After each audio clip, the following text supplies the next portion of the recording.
아들 하나님의 말씀은 히브리서 11장 24절부터 26절까지 보겠습니다.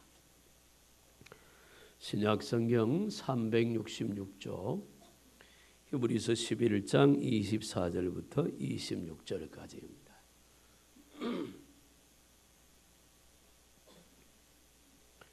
(366쪽입니다)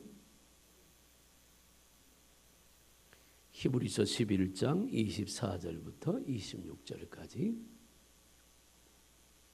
이제 찾으신 줄 알고 히브리서 11장 24절부터 26절까지를 봉독합니다. 믿음으로 모세는 장성하여 바로의 공주의 아들이라 칭함받기를 거절하고 도리어 하나님의 백성과 함께 고난받기를 잠시 죄악의 낙을 누리는 것보다 더 좋아하고 그리스도를 위하여 받는 수모를 애굽의 모든 보화보다 더 큰 재물로 여겼으니 이는 상 주심을 바라봄이라. 아멘. 성가대가 오늘 없어서 특송하기로 했습니다. 나오셔서 찬양하겠습니다.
아멘.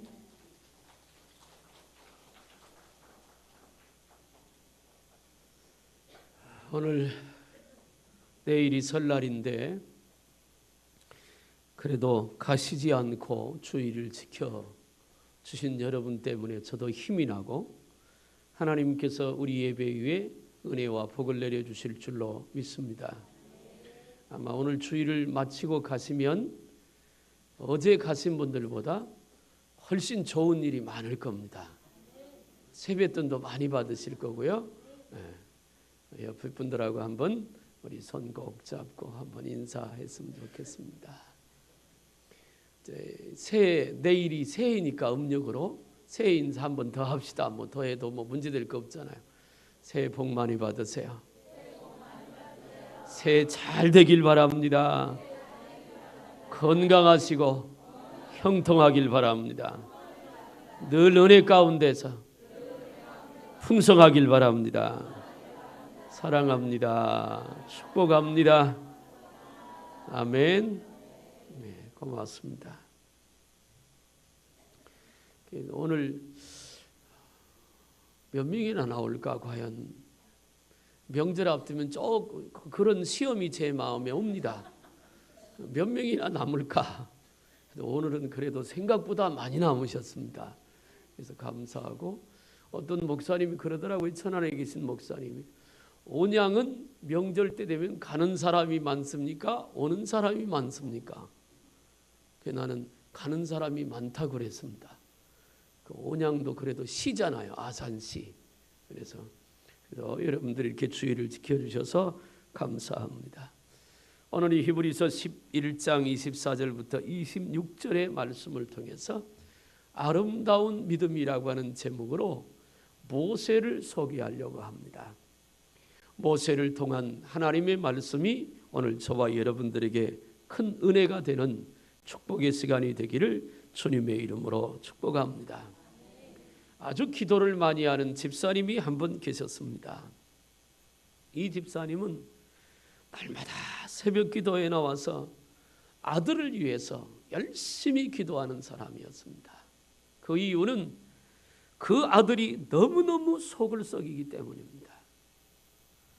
집사님으로서, 하나님을 믿는 집사님으로서 아들 하나 제대로 기르지 못한 죄책감 때문에 이 집사님은 새벽마다 나와서 울면서 하나님, 우리 아들을 붙잡아 주세요. 하나님 앞에 돌아올 줄로 믿습니다. 그렇게 고백하면서 매일같이 하나님 앞에 기도했습니다. 너무 간절하게 매일같이 그 아들을 위하여 울며 기도하는 그 소리를 목사님이 듣고 하루는 그 집사님을 듣고 위로의 말씀을 했습니다. 집사님, 하나님께서 그 아들 돌아오게 하실 겁니다. 집사님이 그렇게 열심히 기도하니까 반드시 돌아올 겁니다. 그랬더니 이 집사님이 정색을 하고 목사님을 바라보면서 하는 말이, 걔요? 걔는 안 돼요. 절대로 안 돼요. 그러더랍니다. 열심히 기도한 집사님의 믿음은 기도할 때만 있었고 삶에서는 찾아볼 수가 없었다는 겁니다. 우리가 간혹 우리 자신들을 돌아보면 하나님 앞에서 예배할 때나 말씀을 듣고 은혜 받을 때나 혹은 어떤 기도 제목을 놓고 기도할 때는 믿음이 좋아 보이기도 합니다. 그러나 막상 현실로 돌아가 보면 그런 믿음은 온데간데 없고 살아계신 하나님을 믿고 기도했던 기도의 모습도 찾아볼 수가 없고 믿음 없는, 안 믿는 사람이나 별반 다를 것 없는 그런 모습들이 우리에게 발견되어지기도 합니다. 우리 신앙인에게 있어서 가장 중요한 것은 믿음입니다. 하나님은 인물의 됨됨이를 보고 사람을 불러서 구원해내지 않았습니다.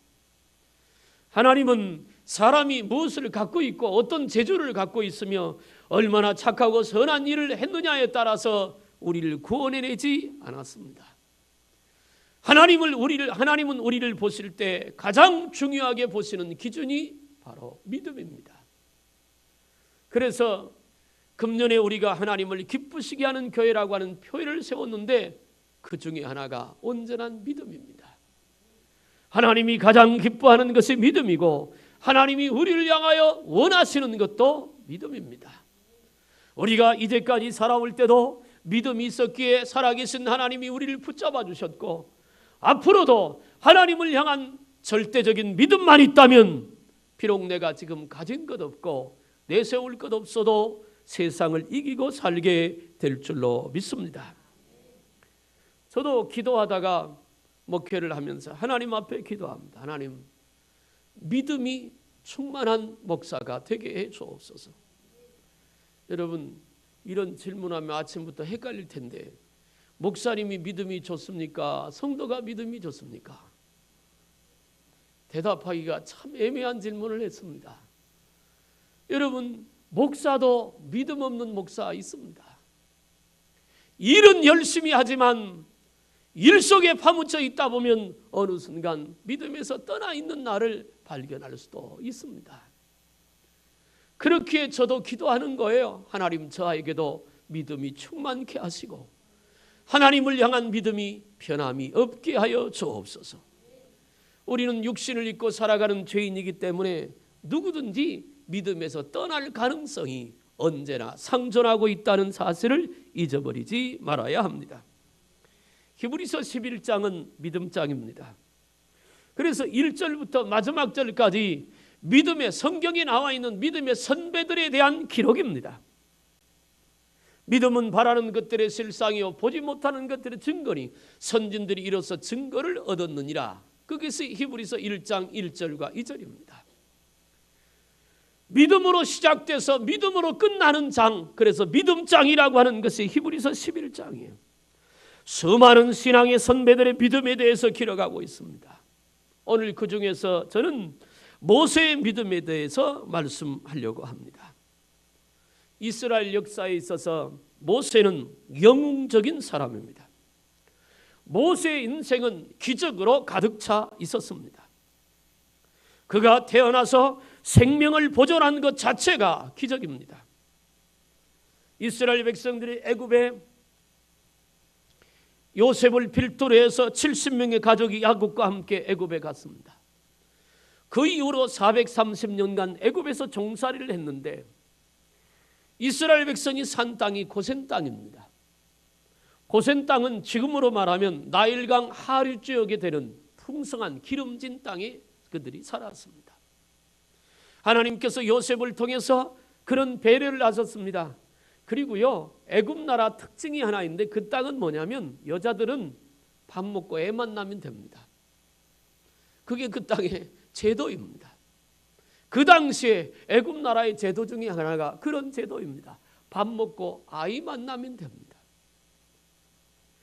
그 아이를 낳는 제도가 어쩌면 대한민국보다 훨씬 잘 돼 있었는데 그때 산파 제도가 있었습니다. 아이를 낳으면 받아서 그 아이 산후 처리를 하는 산파 제도가 있던 시대가 바로 그 당시의 시대입니다. 그러니까 지금부터 5천년 6천년 전의 얘기인데 얼마나 시대적으로 그런 제도가 잘 만들어져 있는가를 알 수 있습니다.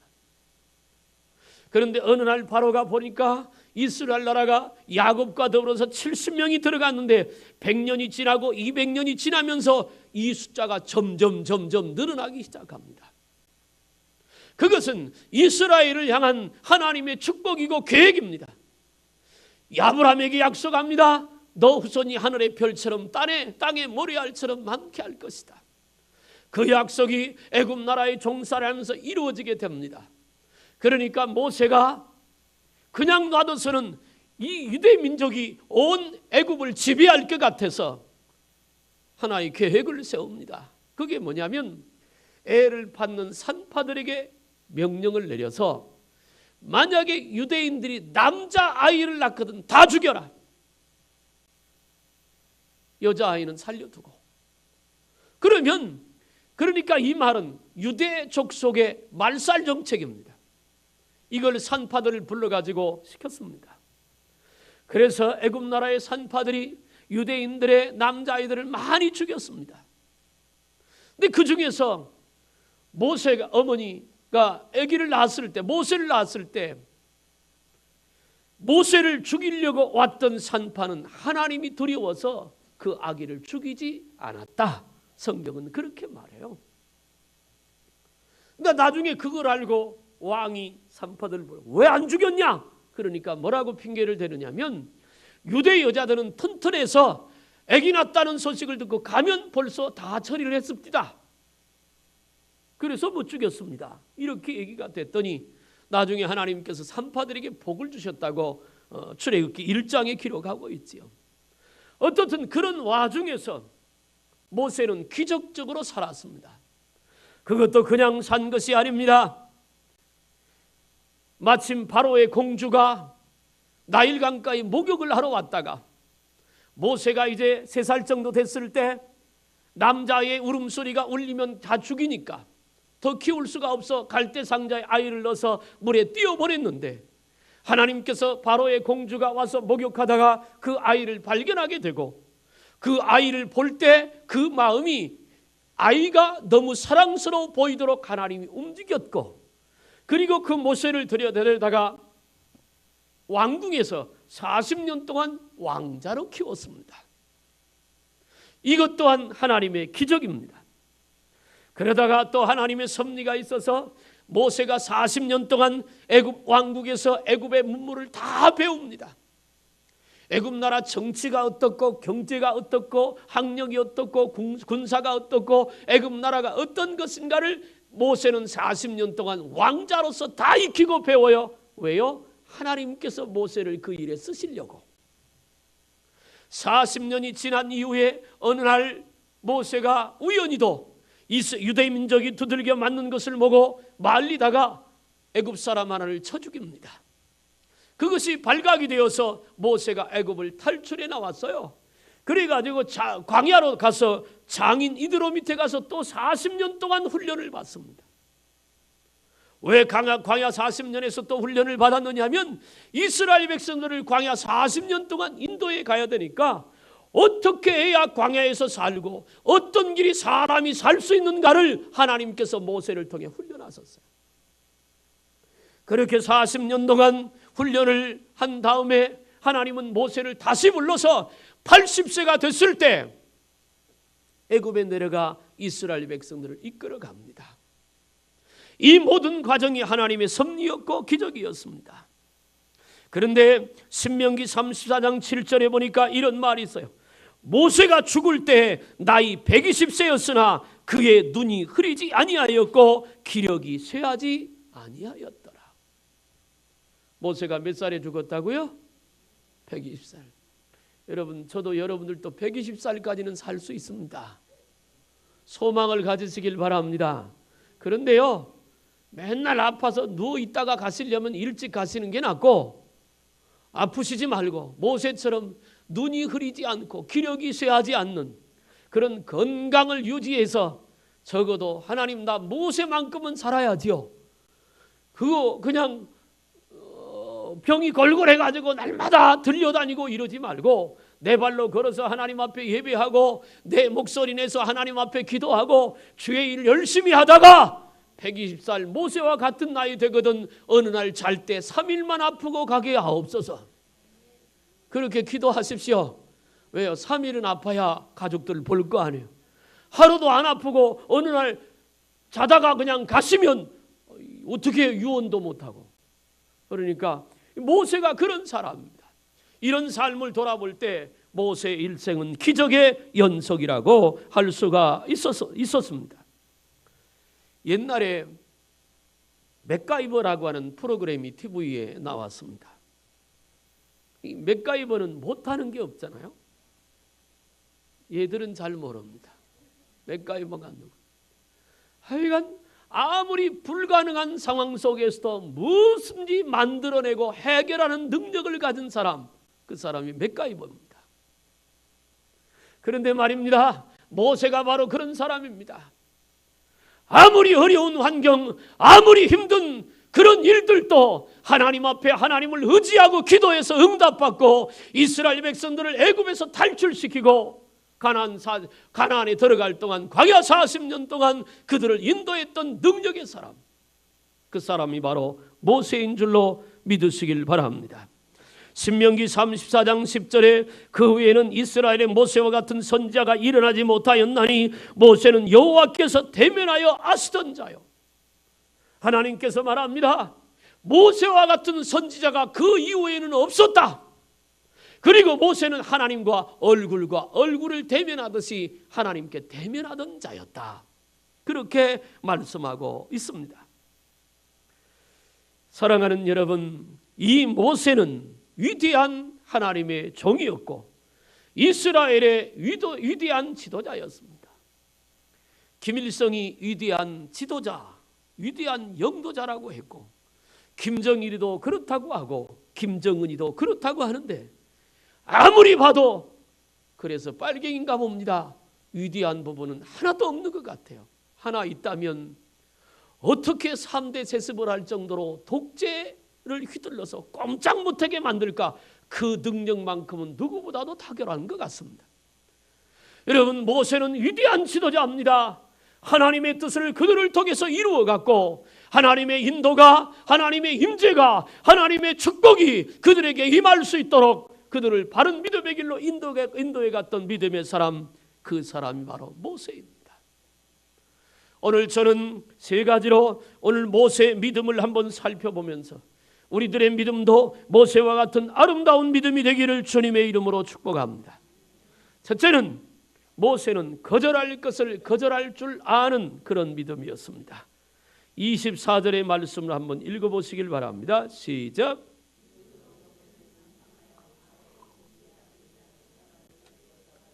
아멘.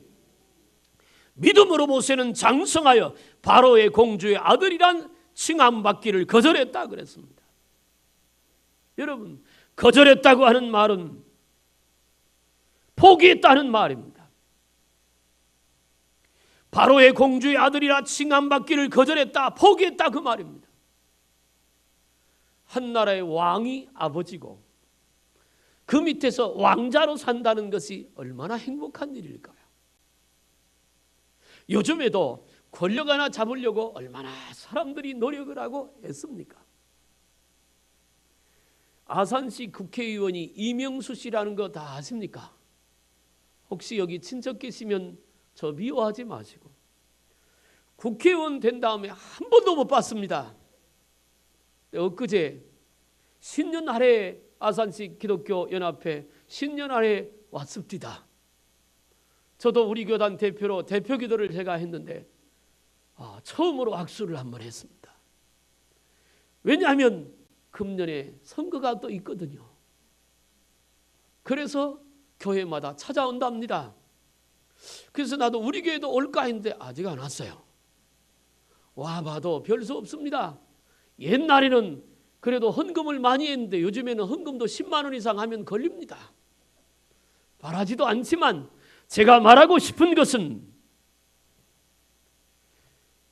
이 모세는 왕자로 사는 것보다 하나님의 뜻을 쫓아 사는 것을 더 기뻐했다 그 말입니다.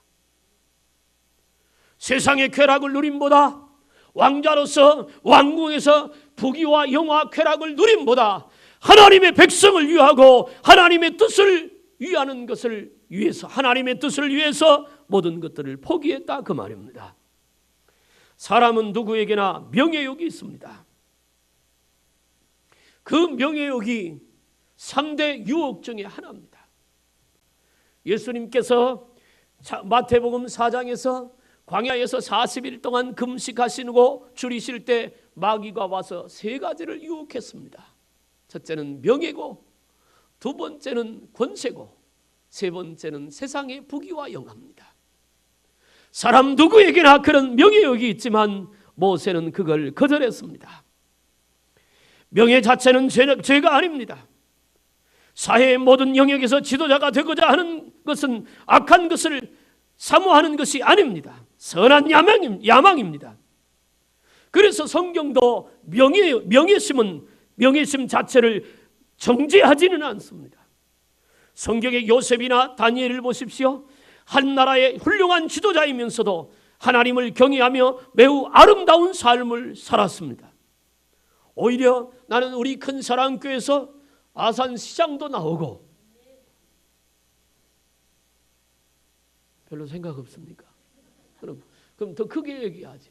대한민국의 대통령도 나오고. 그런데 그런 훌륭한 사람이 나오면 좋겠습니다.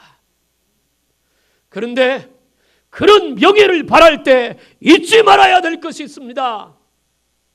에스더가 왕비가 되었습니다. 그런데 유다 민족이 어느 날 다 몰살당한 위기에 처했을 때 모르드기가 에스더에게 편지를 보냅니다. 4달 며칠 날 우리 민족이 한꺼번에 다 죽게 되었다. 하만이라고 하는 국무총리가 그런 계략을 써서 이미 전국에 왕의 명령을 다 내렸다.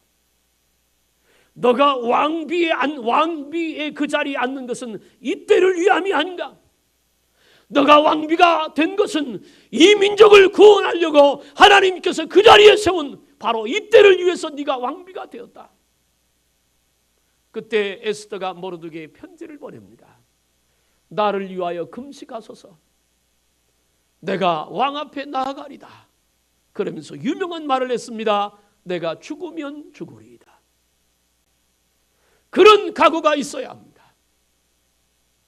하나님께서 나에게 명예를 주셨고 권력을 주셨다면 그것이 세상을 탐욕하고 육신의 필요를 탐욕하고 정욕을 쫓아 권력을 쫓아 욕심을 쫓아가는 명예가 아니라 하나님의 영광을 드러내고 하나님의 뜻을 이루는 그런 자리가 된다면 그 명예는 오히려 복이 되고 은혜가 되는 줄로 믿으시길 바랍니다.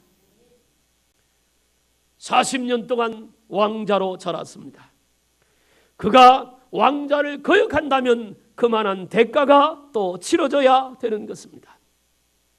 사랑하는 여러분, 요셉이 하나님과 동행해서 하나님께서 요셉에게 복을 주셨습니다. 창세기 39장 1절 이하에 보면 요셉이 형통한 자가 되었다 그랬습니다. 난 여러분들이 하나님과 함께하여 여러분의 인생에 형통함이 있길 바랍니다. 요셉은 복을 쫓아가지 않았습니다. 요셉은 하나님의 약속을 쫓아갔고 믿음으로 살았는데 그랬더니 하나님께서 요셉에게 복을 갖다 주셨습니다. 여러분, 나도 여러분들도 저도 여러분들도 복을 쫓아가지 않길 바랍니다. 복은 파랑새와 같아서 잡으려고 쫓아가면 또 도망갑니다. 무지개와 같아서 저기 복이 있는 줄 알고 가면 또 멀리 달아가는 겁니다. 어느 순간에 사라져버리는 것이 무지개듯이 우리가 복만 바라보고 쫓아가면 그것들은 우리를 멀찌감치 도망갈 겁니다. 그런데 쫓아가지 않아도 누릴 수 있는 방법이 있는데 하나님의 약속을 붙들고 믿음으로 살면 하나님의 복이 우리에게 다가올 줄로 믿습니다. 하나님이 주셔야 복을 누릴 수 있다는 겁니다. 내가 쟁취하려고 할 때 복이 나에게 오는 것이 아니라 하나님을 기쁘시게 하면 하나님이 우리에게 복을 주실 때 우리에게 복이 오는 것입니다. 그러려면 우리가 믿음 생활할 때 거절할 것을 거절하고 버릴 것을 버릴 때 하나님의 복이 우리에게 올 줄로 믿습니다. 마가복음 10장에 보면 한 부자 청년이 예수님에게 나옵니다. 그런데 이 예수님 앞에 나온 부자 청년이 가만히 보니까 돈에 대한 욕심이 많습니다. 그래서 예수님께서 그 청년에게 말합니다. 너가 가지고 있는 거 다 팔아서 가난한 사람에게 나눠주고 그리고 나를 쫓으라. 그러면 구원을 얻을 것이다. 그랬더니 이 부자 청년이 그 예수님의 말을 듣고 고민하기 시작했습니다. 내가 이제까지 돈 붙들고 살았고 돈 모으는 재미 가지고 살았는데 이걸 어떻게 포기하냐고 고민하고 돌아가 버렸습니다. 그걸로 끝입니다. 그 사람은 돈의 욕심 때문에 돈의 명예 때문에 끊을 것을 끊지 못하고 거절할 것을 거절하지 못해서 기회가 왔지만 그 영혼은 구원받지 못했다 그 말입니다.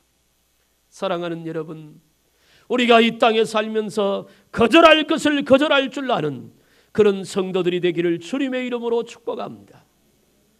아마도 오늘 예배를 마치고 나면 친척집 혹은 시골을 찾아갈 것입니다. 나는 여러분의 집안이 제사를 드리지 않고 예배 드릴 수 있게 되기를 주님의 이름으로 축복합니다. 조상님 덕이 아니라 하나님의 은혜입니다. 물론 조상을 통해서 우리가 이 땅에 살게 되었습니다. 훌륭한 부모들 때문에 우리가 잘 자랐습니다. 그건 틀린 말이 아닙니다.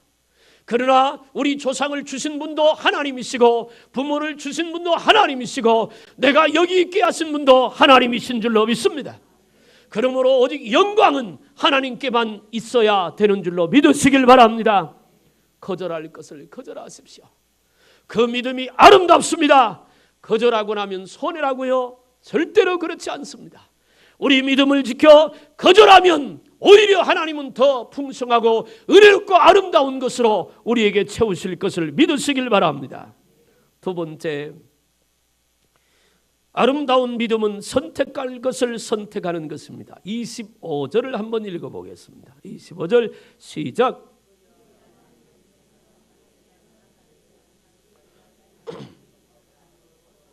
아멘. 이 말씀 중에 더 좋아했다 그런 말이 중요합니다. 마지못해서 선택한 것이 아닙니다. 좋아서 선택했다 그 말입니다. 이걸 선택하지 않으면 죽을 것 같아서, 이걸 선택하지 않으면 하나님의 진노가 내릴 것 같아서, 이거 선택하지 않으면 하나님이 채찍을 들까 봐, 그게 아닙니다. 하나님의 뜻을 쫓는 게 좋아서, 하나님의 말씀을 따라가는 것이 너무 좋아서 그래서 선택했습니다. 하나님의 백성을 위한 선택을 했다 그 말입니다. 26절에 그것을 말합니다. 그리스도를 위하여 받는 수모를 애굽의 모든 보화보다 더 큰 재물로 여겼다. 아니, 모세가 예수 그리스도를 알았습니까? 아직 모를 때입니다. 모세는 예수 그리스도보다 적어도 5,000년 이전의 사람입니다. 모세는 예수 그리스도를 몰랐어요. 그런데 신약 성경은 기록합니다. 모세가 포기한 것은 그리스도를 위하여 그렇게 했다고 말합니다. 모세는 예수님을 모르는 사람이었지만 그러나 그가 믿음으로 결정했던 그것들이 주님의 십자가의 고난의 것과 비교할 수 있는 것이었다 그 말이죠. 작년인가 재작년인가 경상도 쪽인가 어딘가에서 충격적인 사건이 하나 있었죠.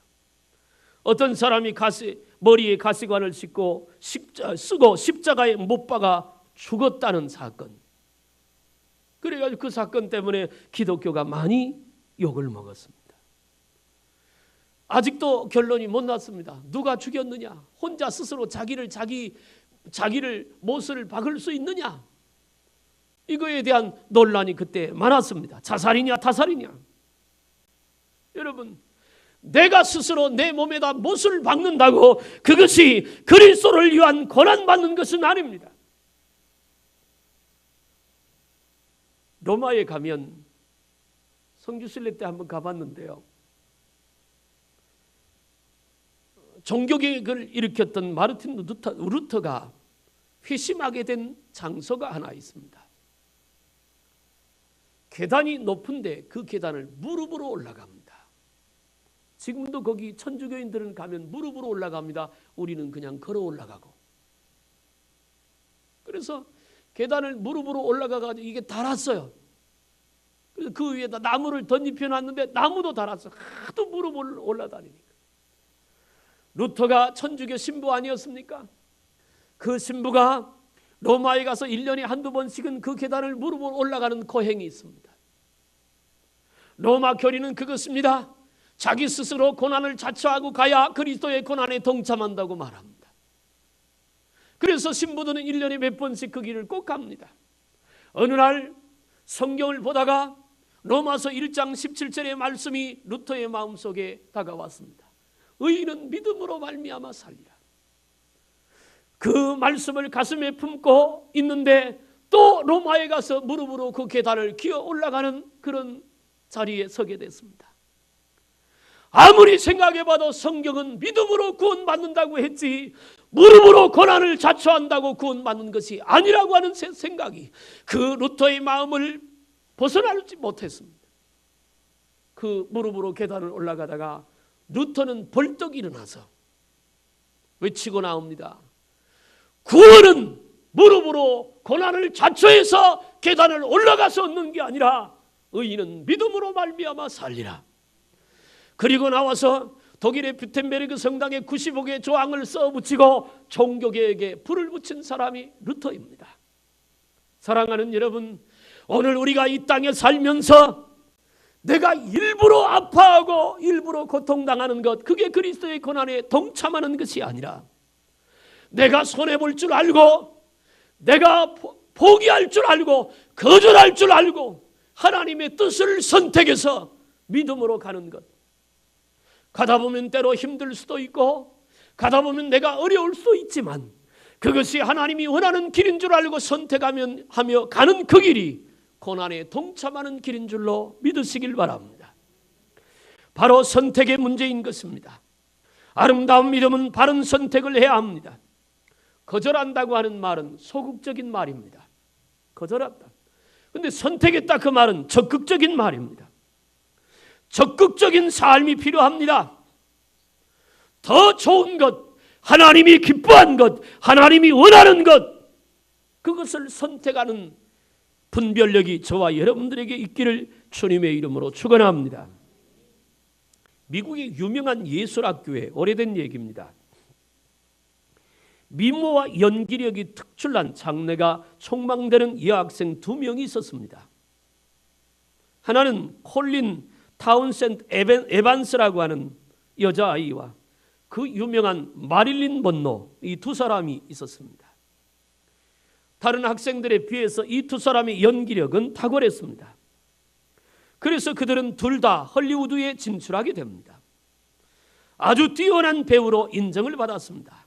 그런데 타운센드는 결혼 직전에 헐리우드가 얼마나 허망하고 쾌락을 추구하는 곳인가를 깨닫고 배우 되기를 포기합니다. 그런 타운센드를 보고 많은 사람들이 말했습니다. 아까운 인재가 포기하고 갔다고. 그 길을 가면 뛰어난 배우로서 사람들에게 대접받을 텐데, 그렇게 말들을 했습니다. 경쟁 상대였던 마릴린 먼로는 타운센드를 바라보면서 비웃었습니다. 그러나 타운센드는 배우를 그만두고 선교사와 결혼해서 선교를 떠나게 되었습니다. 세월이 많이 흘렀습니다. 마릴린 먼로가 세계적인 배우가 되었지만 그는 결과적으로 자살로 인생이 끝났습니다. 마릴린 먼로가 자살하기 직전에 옛날 친구 타운센드에게 간단한 편지를 보냈는데 이렇게 썼습니다. 나는 내가 떠날 때 너를 비웃었었어. 내 경쟁 상대자가 없어지는 것을 나는 좋아했고 너를 참 어리석다고 생각했어. 그러나 이제 나는 너가 참으로 부럽게 생각한다 라고 편지를 써서 보냈습니다. 그리고 그 유서의 마지막에 나는 이 세상에서 가장 불행하고 가장 비참한 사람이었다 라고 먼로의 유서의 마지막 부분에 썼다고 합니다. 그렇습니다.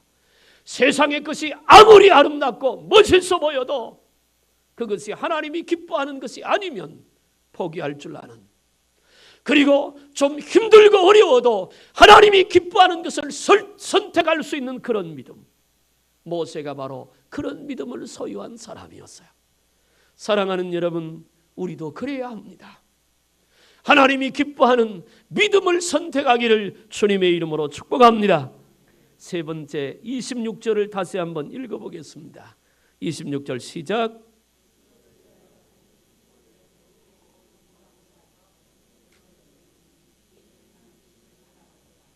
아멘. 모세가 바라본 것은 애굽의 왕이 아니었습니다. 모세가 바라보는 것은 왕국에서 부귀와 영화를 누리는 그런 편안한 삶이 아니었습니다. 모세가 바라보는 것은 하나님의 상주심이었습니다. 여러분, 세상의 것 아무리 많이 가지고 있어도 하나님이 거두어 갔으면 아무것도 없습니다. 그래서 시편 기자는 인생을 논할 때 안개와 같은 것이라 그랬습니다. 안개는 어떤 것이에요? 기온차가 심하면 땅에서 올라오는 수증기와 차가운 공기가 만나서 생기는 것이 안개지요. 안개가 잔뜩 끼었다가도 해가 뜨기 시작하면 그 안개는 사라져버립니다. 언제 사라졌는지 알지 못하도록 금방 사라져버리는 것이 안개인데, 성경 기자는 말합니다. 인생이 안개와 같다고 말해요. 세상 것이 그렇습니다. 내가 붙들고 영원히 살 것 같지만 남는 거 없습니다. 내가 붙들고 평생에 할 것 같지만 어느 순간에 내가 붙들고 사는 것이 남의 것이 될 수 있을 수 있습니다. 중요한 것은 내가 붙들고 사는 그것을 주님이 붙잡아 주셔야 합니다. 내가 가지고 있는 그것을 주님이 지켜주셔야 합니다. 그래서 아브라함이 받은 복 중에, 하나님께서 말하는 복 중에 이런 복이 있습니다. 너를 축복하는 자를 내가 축복하고 너를 저주하는 자를 저주할 것이다. 이사야 41장 10절에서 나의 의로운 오른팔로 너를 붙들고 너를 지킬 것이라고 말합니다. 하나님이 지키는 것이 우리가 승리할 수 있는 비결이기 때문에 그렇습니다. 모세는 하나님을 바라봤습니다. 히브리서 11장 2절에서는 믿음의 12장 2절에서는 믿음의 주요 온전케 하시는 예수를 바라보자. 시편 121편에서는 나의 도움이 어디서 올꼬 나의 도움이 천지를 이으신 여호와에게서로다. 여호와는 졸지도 아니하시고 주무시도 아니하시리로다. 할렐루야. 그렇습니다. 우리가 바라봐야 될 분이 주님이십니다. 우리가 의지해야 될 분이 주님인 줄로 믿으시길 바랍니다. 모세는 민족을 위하여 능욕을 받는 것을 선택했습니다. 그 이유는 하나님이 주시는 축복이 진정인 것을 깨달았기 때문에 그렇습니다.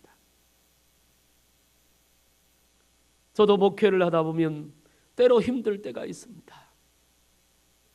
어떤 성도님 그럽니다. 집사님 많이 힘드시지요? 그래도 하나님이 도우실 겁니다. 그런 믿음 없는 소리를 가끔은 듣습니다. 목사님, 내 형편 안 돼 보셨잖아요. 내가 얼마나 힘든 줄 아세요? 그럼 제가 또 그렇게 말합니다. 맞아요. 얼마나 힘드시겠어요? 그래도 우리가 이겨야 될 것은 믿음이잖아요. 그렇게 위로하고 권면할 때가 있습니다. 목사도 목회하다 보면 힘들 때가 있습니다. 지칠 때가 있습니다. 그럴 때 할 일은 주님밖에 없습니다. 주님 앞에 무릎을 꿇고 엎드려서 하나님 도와주세요. 힘주세요.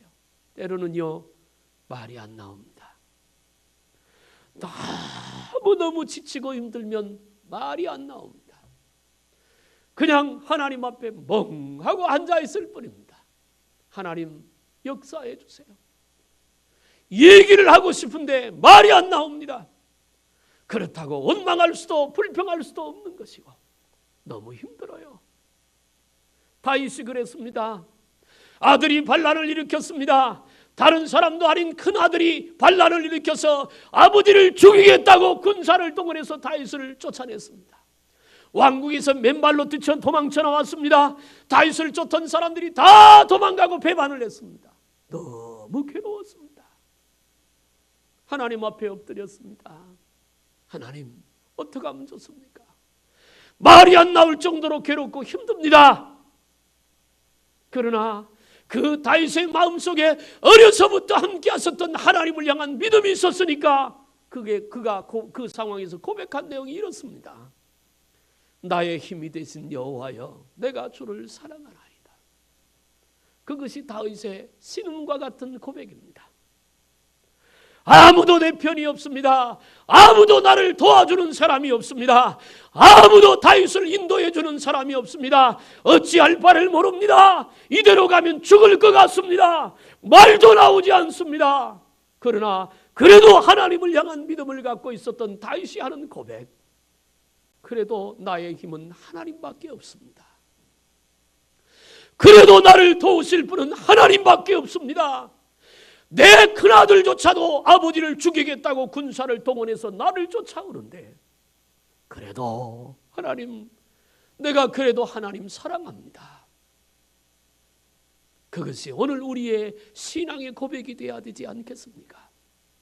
세상 사람들이 다 나를 등지어도, 세상 사람들이 나를 다 배반해도 그래도 우리가 붙잡아야 될 것은 주님입니다. 그래도 우리가 주님 앞에 해야 될 것은 주님, 그래도 나는 주님 사랑해요. 나의 어떤 것과 바꿀 수 없을 만큼 주님도 사랑합니다. 며칠 전에 목사님들하고 얘기하면서 한 가지 얘기를 들었습니다.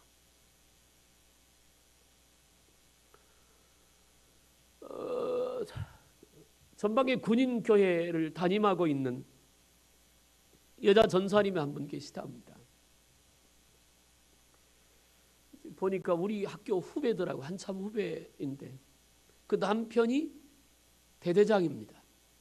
중령이지요. 근데 부인이 그 대대에 있는 신병교육대 담임교육자입니다. 근데 부부가 하나님을 정말 잘 섬긴다.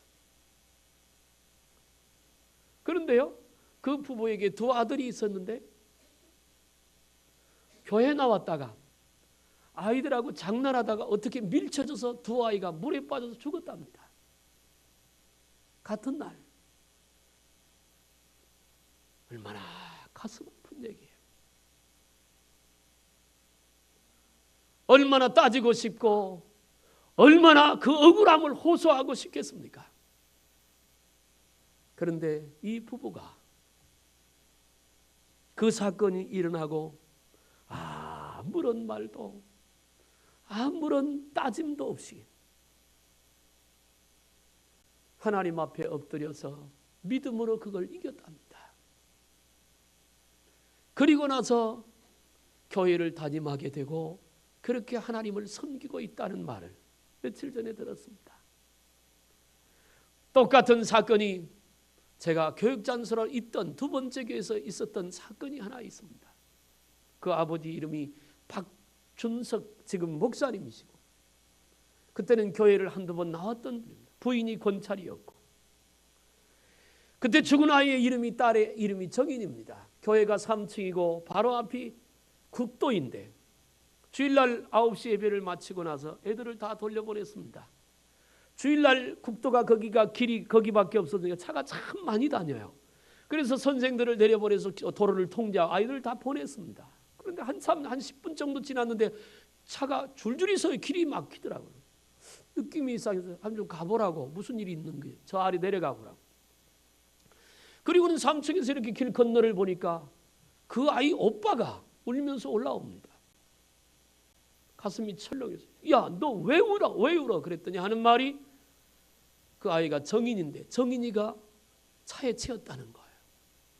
예배를 마치고 돌아가다가 가슴이 철렁했습니다. 그때 제가 성가대 지휘를 하고 있었고 여러 가지 맡은 게 있었고 바로 11시 예배를 준비해야 되잖아요. 아이가 병원으로 실려갔습니다. 성남에 있는 양천의 병원으로 실려갔어요. 11시 10분 전에 그 어머니한테 전화가 왔습니다. 전사님, 정인이가 죽었습니다. 예배 마치고 돌아가서 길을 건너다가 차에 치여서 죽은 겁니다. 그날 예배를 어떻게 드렸는지 모릅니다. 지금도 생각하면 뭘 어떻게 했는지 전혀 기억이 안 납니다. 예배 마치고 갔습니다. 목사님하고 같이 양천의 병원에 갔더니 영안실에서 아이의 시체를 끌어안고 그 아버지가 통곡을 하며 웁니다. 몇 시간째 그러고 있는 겁니다. 우리 딸만 살려주면 뭐든지 다 하겠다고 그렇게 통곡을 하며 웁니다. 해줄 말이 없습니다. 어떻게 뭐라고 해줄 방법이 없습니다. 같이 울다가 달래서 이제 장례들 차를 치렀습니다. 화장을 해서 다 장례를 치르고 나서 그 과정을 통해서 하나님께서 그 아버지가 특수부대 출신입니다. 아주 성격이 대쪽 같은 바늘로 찔러라 피 한 방울 안 나올 그런 사람입니다. 그런데 하나님이 그 아이의 죽음으로 그 아버지의 마음을 움직이기 시작했습니다. 장례를 마치고 다음 날 찾아왔습니다. 기도원 가겠습니다. 그 전에 사고를 낸 사람들 자가용이 아이를 치었는데 한 푼 보상 안 받고 합의 다 봐줬습니다. 그리고는 기도원 가서 열흘인가 금식하며 기도했습니다. 그리고는 그 과정을 통해서 사명을 받았어요. 하나님께서 자기를 부른다는 사실을 깨닫게 됩니다. 모든 거 다 버리고 신학을 갔습니다. 저보다 몇 년 후배인데 그래서 목사가 됐습니다.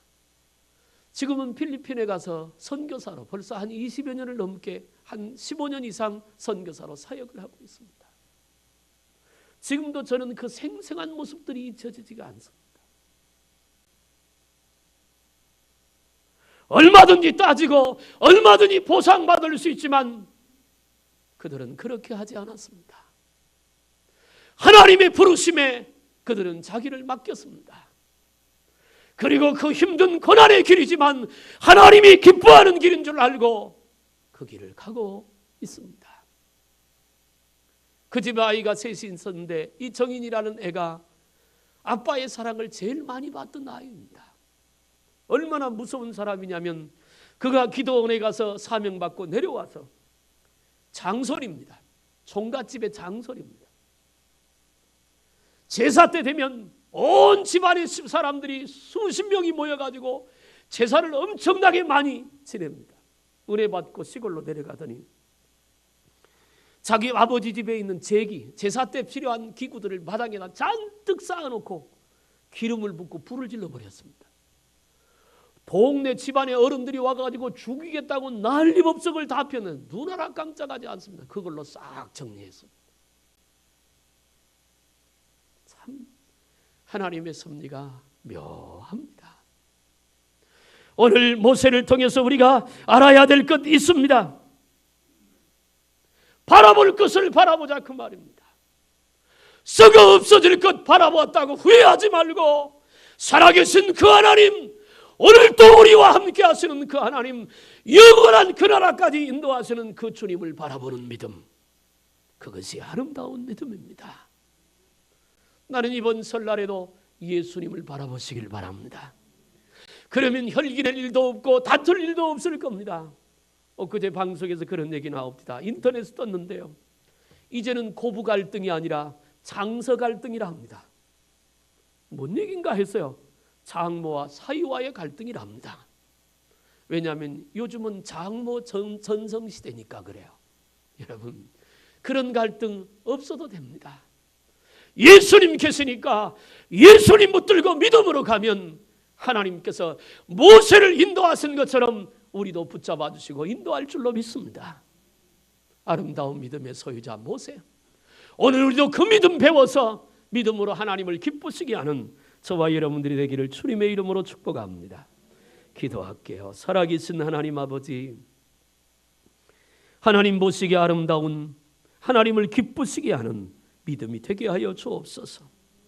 포기할 것을 포기할 줄 알고 선택할 것을 선택할 줄 알고 믿음의 주여 온전케 하신 예수를 바라보고 주님과 동행하는 아름다운 믿음의 소유자들 되어 하나님께 영광이 되고 우리 삶의 은혜와 복이 되게 하여 주옵소서. 예수님의 이름으로 기도하옵나이다. 아멘. 315장을 찬송합니다. 찬송함 준비한 예물 하나님 앞에 드리겠습니다.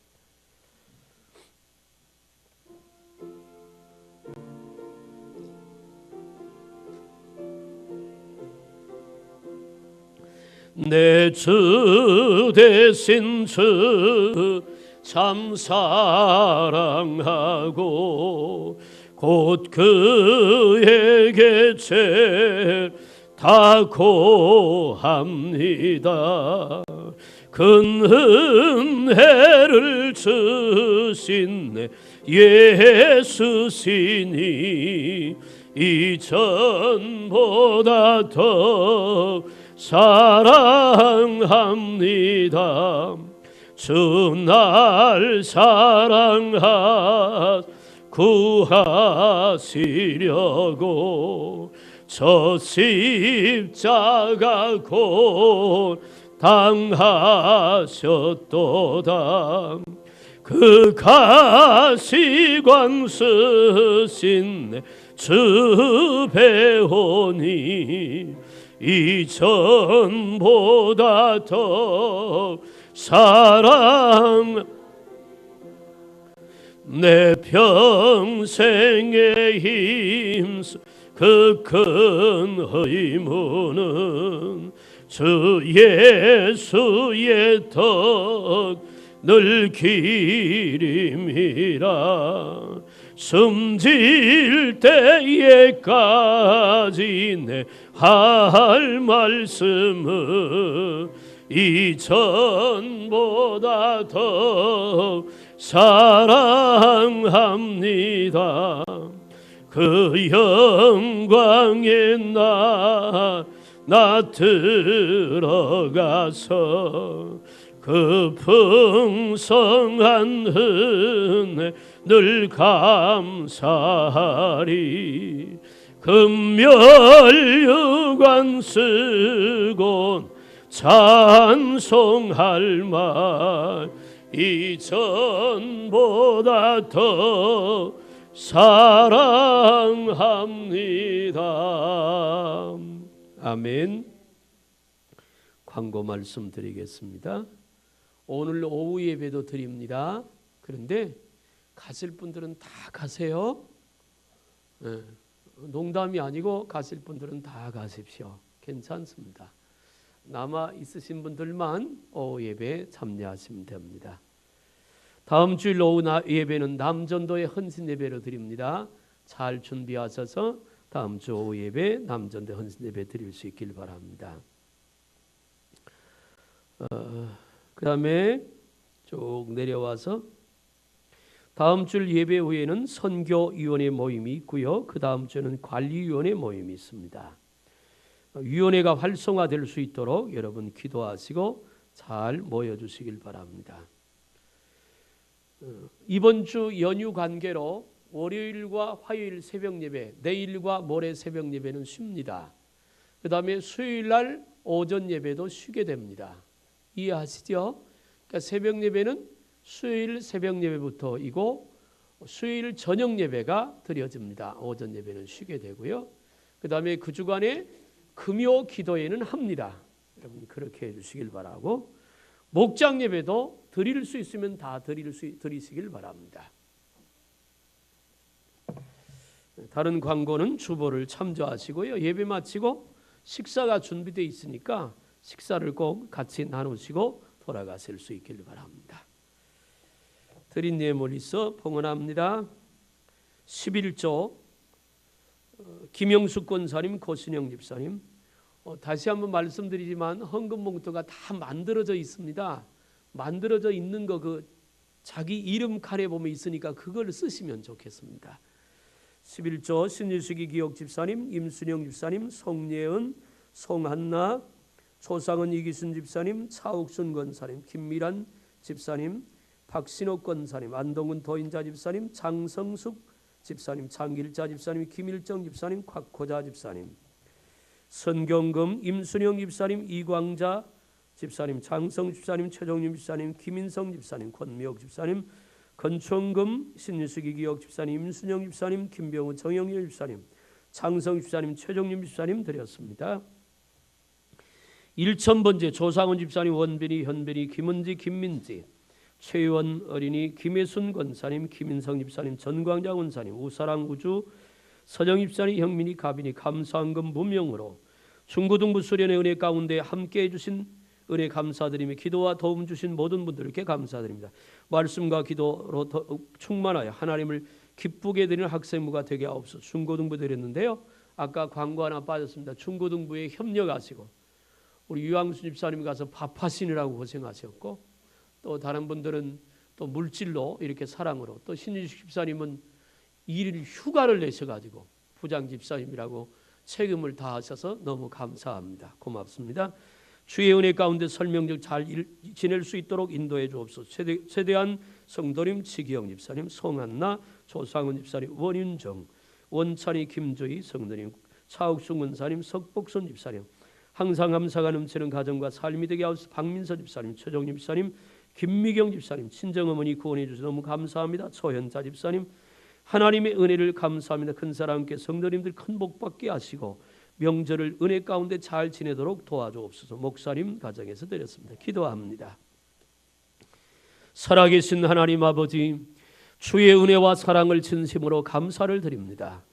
오늘 또 우리를 사랑하사 주님 절에 인도하시고 믿음의 바른 섬이 있어서 하나님께 주신 은혜와 축복을 누리는 복된 성도들이 다 되게 하여 주옵소서. 아버지의 뜻을 따라 귀한 예배를 드리며 빈손으로 오지 아니하고 귀한 예물을 하나님 앞에 구별하여 드립니다. 주님 받으시옵고 축복해 주옵소서. 11절을 드려 싸우니 싸울 것이 없도록 부어주시옵고 황충을 금하며 과일이 귀한 자리에 떨어지지 않게 하사 인생이 복되고 가정이 복되고 생업이 복되게 하여 주옵소서. 선경금을 드립니다. 더 많이 베풀고 나눌 수 있도록 능력과 풍성함을 주시고 건총금을 드려 싸우니 믿음의 집이 반석 위에 세워져서 풍파가 닥쳐도 넘어지지 않는 든든한 믿음 위에 집이 세워져 영광을 돌리게 부족함 없도록 도우시옵고 1000번 제물을 소원을 담아 드려 싸우니 받으시고 간절한 기도 제목에 응답 주시며 감사의 물을 드린 손길들마다 하나님 만복을 내려 주시옵소서. 설날이라고 병절이라고 총회 가정을 섬기는 가정들과 손길들마다 하나님 종은 갚을 길이 없어 하나님께 간구하오니 하늘문을 여시고 복을 내려주시고 넉넉함과 풍성함을 덧입혀 주시옵소서. 강단을 꽃으로 장식한 손길을 축복하사 꽃처럼 향기나고 아름다운 삶이 되고 하는 사업이 형통케 하옵소서. 헌금께 손을 든 모든 자들에게 복 주시고 오늘 또 이 모양 저 모양으로 헌신하고 봉사하는 자들에게 복 주시며 먹을 것의 11조를 구별하여 성미를 드린 가정마다 구별하사 복 주셔서 가정의 완질과 없는 강건함과 은혜와 축복이 넘치게 하옵시고 미처 준비하여 드리지 못한 손길에도 복 주시옵고 이물질이 드린 손길과 가정과 생업이 복되고 쓰여지는 큰 사랑교회 하나님의 기적이 일어나도록 축복해 주옵소서. 간절히 원하옵고 축복하며 예수님의 이름으로 기도하옵나이다. 아멘. 자리에서 일어나서서 주님 다시 오실 때까지 찬양하고 축도로 마칩니다.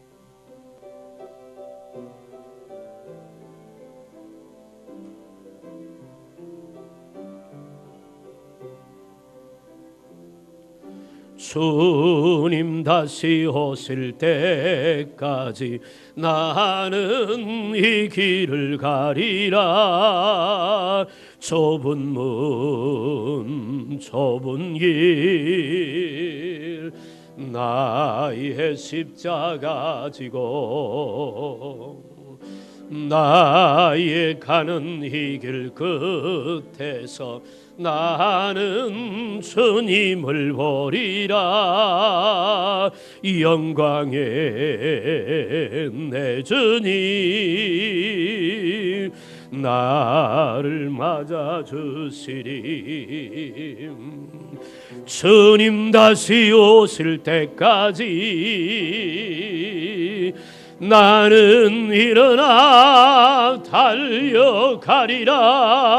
주의 영광 온 땅 덮을 때 나는 일어나 노래하리. 내 사모하는 주님 온 세상 구주시라. 내 사모한 영광의 왕이시라. 주님 다시 오실 때까지 주님 다시 오실 때까지 나는 일어나 달려가리라. 주의 영광 온 땅 덮을 때 나는 일어나 노래하리. 내 사모하는 주님 온 세상 구주시라. 내 사모하는 주님 영광의 왕이시라. 이제는 우리 구주 예수 그리스도의 십자가의 대속의 은혜와 우리 모두를 사랑하시는 아버지 하나님의 크고 놀라우신 사랑하심과 성령의 위로 역사 교통 충만하심이 모세와 같은 믿음을 가지고 하나님의 거룩한 뜻을 이루고 축복의 주인공 되길 원하는 사랑하는 모든 심령들 머리 위에, 저들 가정 위에, 성업 위에, 우리 큰 사랑교회 위에, 이 나라 민족 위에, 이번 명절 위에, 오고 가는 모든 성도들의 발걸음 위에 이제로부터 영원토록 함께 있을지어다. 아멘.